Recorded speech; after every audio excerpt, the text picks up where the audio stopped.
the day I found out about Nice and Right being successful, I was standing in a record shop in Archway, and I was talking to one of the van drivers that used to bring the records around into the shops from one of the distributors, and he said to me, "Oh man, you must have had it off with that God record." And I was like, "Bro, you know, we did all right. I think it did 1,500 copies."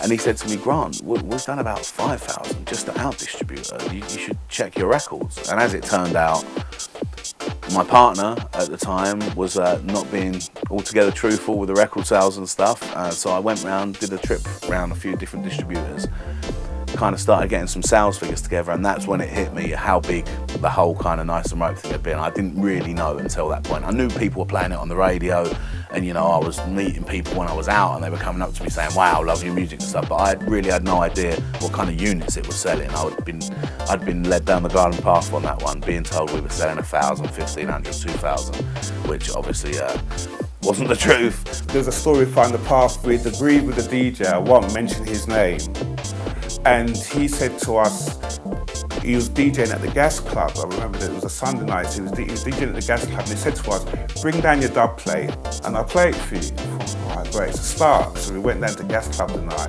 and the DJ was doing his set. We sort of stood by the side waiting and waiting and waiting. And next we know, his set finished, and you know, we went, "What happened?" He goes, "Oh, sorry mate, didn't have time, blah, blah." And that's the first time we ever met DJ Hermit, and he went, "What's that?" I said, "I was like, a dub plate." And he went, "Give that to me." And we stuck it on and played it. And then next thing we knew, DJs was actually walking up to us and goes, "Here's some money, can I have that dub plate? Can I have that dub plate?" And we went, "Oh, that's a good sign, you know." And that sort of got us going. And it's the same way we went to, we've done the first batch of white label promos. I remember we went to one record shop and we were like, you know, really sort of timid and like, "Oh, could you take 10 copies and let us know what you think?" I think we drove about 200 yards down the road and the phone rang, "Can you come back with another 30 copies?" And then I went, "Oh, okay, maybe we've got something going on here."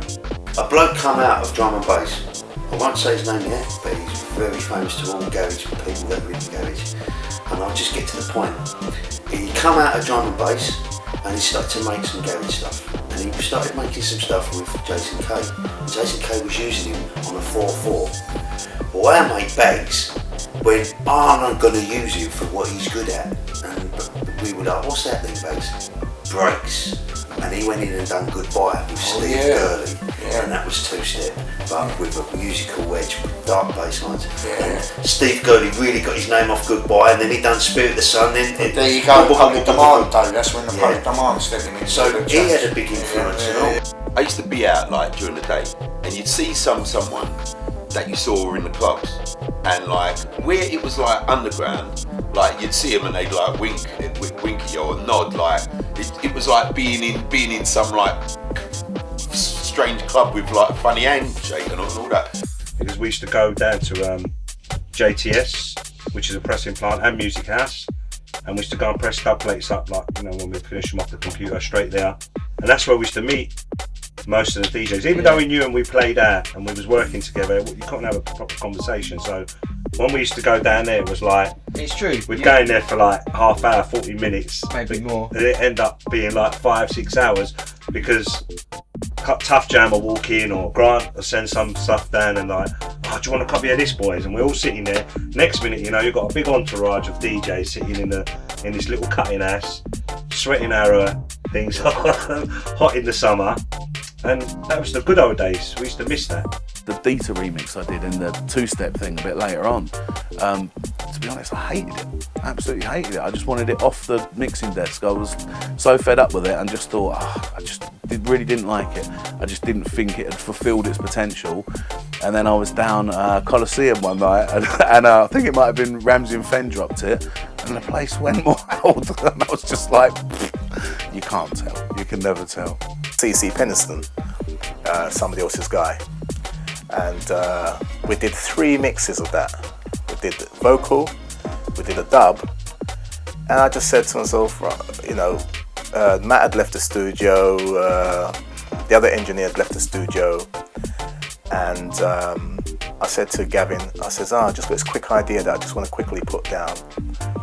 And what I did was just knocked up this quick dub, and that was a dub that everybody loved.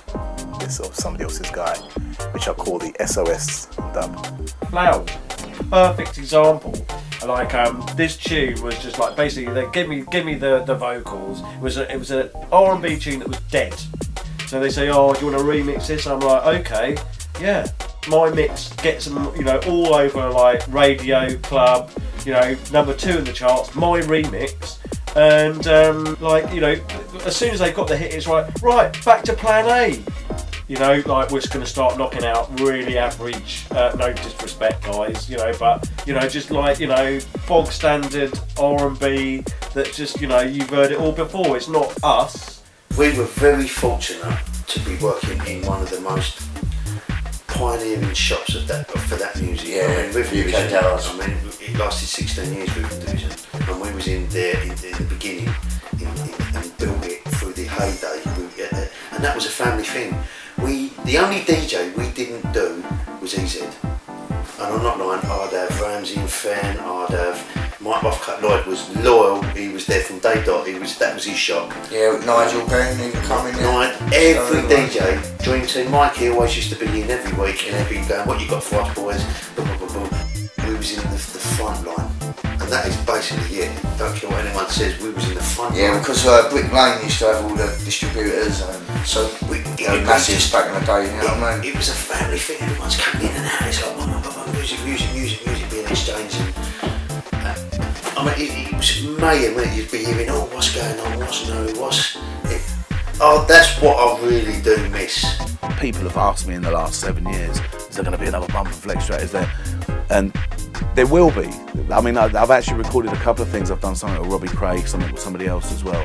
But I'm just waiting for the right time to put them out. I just don't think it's about attitude, I think when people are ready to party again, that's maybe when I'll step back in the studio and put my Bump and Flex hat back on.